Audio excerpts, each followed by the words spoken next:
ضروری نہیں ہے، ہو سکتا ہے ہو تو کیا کہہ رہے ہیں، نور علی نور، لیکن ہو سکتا ہے نہ ہو، ہم کون ہوتے ہیں کہنے والے؟ تو دنیا کا سارا معاملہ جو ہے وہ اسلام کی بنیاد پر ہے، اور اس کے ارکان کیا ہیں سب کو معلوم ہے، 5۔ بنی الاسلام علی 5: شہادت لا الہ الا اللہ وان محمد رسول اللہ واقام الصلاۃ وایتاء الزکاۃ وصوم رمضان وحج البیت من استطاع الیہ سبیلا۔ عن عبداللہ بن عمر رضی اللہ تعالی عنہما، رواہ مسلم رحمہ اللہ۔ 5 چیزیں ہیں، کلمہ شہادت ہے، یہاں صرف ایمان کا لفظ نہیں آیا۔ ارکان اسلام میں ایمان شامل نہیں ہے، شہادت، verbal testimony, I testify that there is no God except Allah and that Muhammad sallallahu alaihi wasallam is his messenger and servant and abd۔ یہ ٹیسٹیفائی کیا مسلمان ہو گئے۔ اب 4 عبادتیں ہیں جن کا التزام کرنا ہوگا، نماز ہے، زکوٰۃ ہے، روزہ ہے، حج ہے، یہ ارکان اسلام ہے۔ لیکن ایمان کیا ہے؟ جو اگلی آیت کے اندر بیان ہوا، انما المؤمنون الذین آمنوا باللہ ورسولہ ثم لم یرتابوا وجاہدوا باموالہم وانفسہم فی سبیل اللہ اولئک ھم الصادقون۔ میں ایک بات آپ سے کہنی بھول گیا شروع میں، کہ یہ جو 3 جوڑے ہیں جو میں نے گنوائے تھے، اسلام اور ایمان، جہاد اور قتال، نبی اور رسول، ان میں ایک نسبت تمام علماء تسلیم کرتے ہیں، اس جوڑے کا ایک فرد خاص ہے، ایک عام ہے۔ رسول تو خاص ہے، نبی عام ہے۔ ہر رسول تو نبی ہے، ہر نبی رسول نہیں ہے۔ قتال خاص ہے، جہاد عام ہے۔ قتال تو جہاد ہے، جہاد لازم القتال نہیں ہے۔ اسلام عام ہے، ایمان خاص ہے۔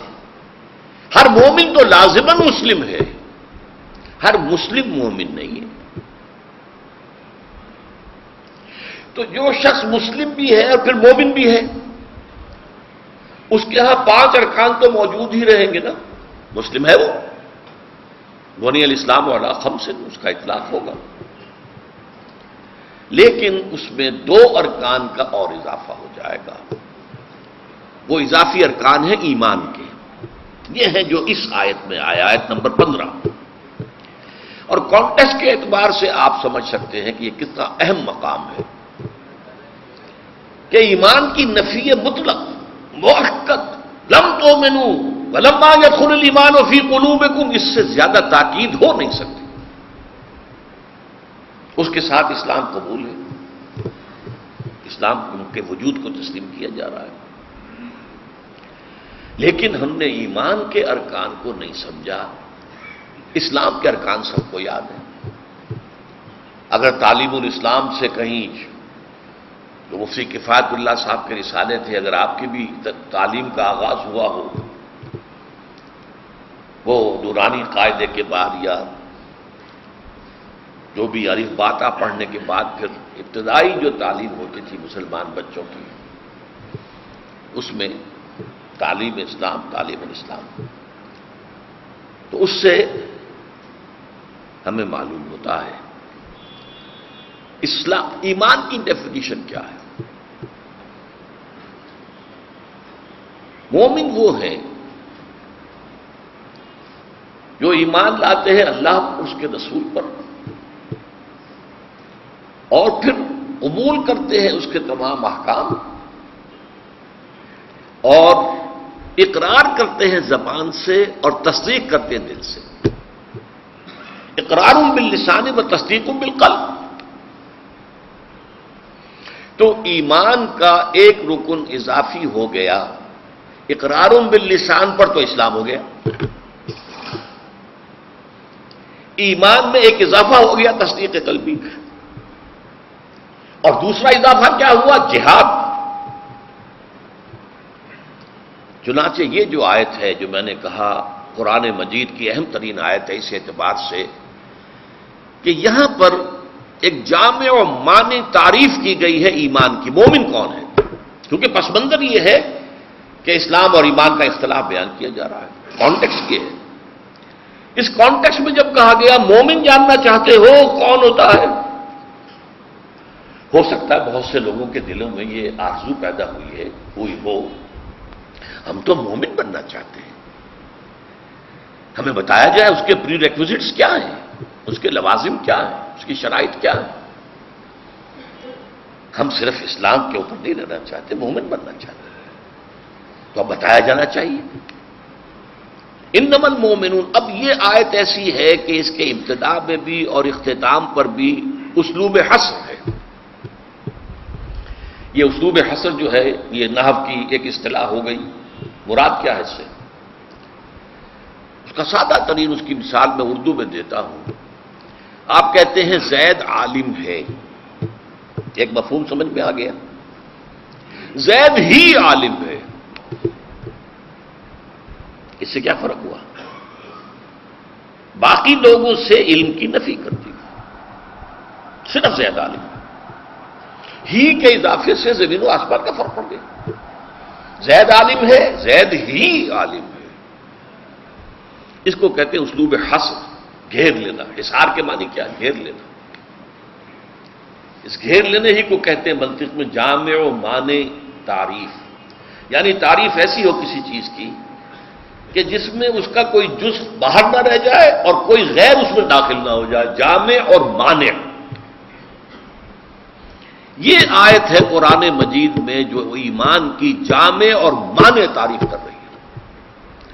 انما المومنون، مومن تو صرف وہ ہیں الذین آمنوا باللہ ورسولہ ثم لم یرتابوا، جو ایمان لائے اللہ پر اس کے رسول پر پھر شک میں ہرگز نہیں پڑے. ذرا غور کیجیے اس بات. یہ واحد مقام ہے قرآن مجید کا جہاں پر ایمان کے ذکر کے بعد یہ اضافی الفاظ ملتے ہیں. ثم لم یرتابوا،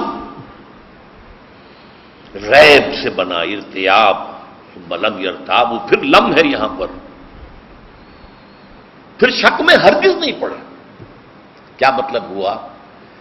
ان امور پر یقین قائم ہو گیا. ایمان کن کن چیزوں پر ہے؟ اللہ کی ذات اور صفات پر ہے، اور فرشتوں پر ہے، نبیوں اور رسولوں پر ہے، کتابوں پر ہے، باس بعد الموت پر ہے، حساب کتاب پر ہے، جزا و سزا پر ہے، جنت اور دوزخ پر ہے. یہ ایمان اجزاء ایمان ہے. یہ اجزاء ایمان ہے. ارکان ایمان میں پہلی چیز ہے یقین، دل کے اندر پیدا ہو جائے. میں اس کے فرق کو واضح کیا کرتا ہوں انگریزی کے دو الفاظ سے. ایک ہے وربل ٹیسٹیمنی، آپ نے زبان سے گواہی دے دی اشہد ان لا الہ الا اللہ واشہد ان محمد رسول اللہ، دروازہ کھل گیا. یہ شاہدرہ ہے جس سے آپ شاہدرہ کہتے ہیں، بڑا دروازہ درا. یہ شاہدرے دو ہیں، ایک لاہور کے دریائے راوی کے پار ہے. کیوں کہتے ہیں اسے شاہدرہ؟ لاہور آنا ہے تو اس پل پر سے گزرنا ہوگا، شاہدرہ سے ہو کے آؤ گے. اب تو خیر اور بھی پل بن گئے. ایک دلی کے مشرق میں ہے جمنا پار شاہدرہ. دلی میں آؤ گے یو پی کے کسی مقام سے تو شاہدرے سے داخل ہونا پڑے گا. تو اسلام کا شاہدرہ کیا ہے؟ وربل ٹیسٹیمنی، اشہد ان لا الہ الا اللہ واشہد ان محمد عبدہ ورسولہ صلی اللہ علیہ وسلم. لیکن اس کا معاملہ یقین والا اگر معاملہ چاہتے ہو تو اس میں اگر ایمان والا معاملہ چاہتے ہو، کوالیفائی کرنا چاہتے ہو ٹو بی اے مومن، پھر یقین دل میں ہونا چاہیے. اس کے بغیر تم مومن نہیں. اچھا، یہ میں نے بتایا آپ کو کہ دنیا میں ہمارا معاشرہ اور ہماری ریاست اس کی بنیاد اسلام ہے. ایمان اس لیے نہیں بن سکتا کہ ایمان کے جاننے کا ہمارے پاس کوئی ذریعہ نہیں. الیکٹروکارڈیوگرام بنا لیجئے، کچھ بھی کر لیجئے۔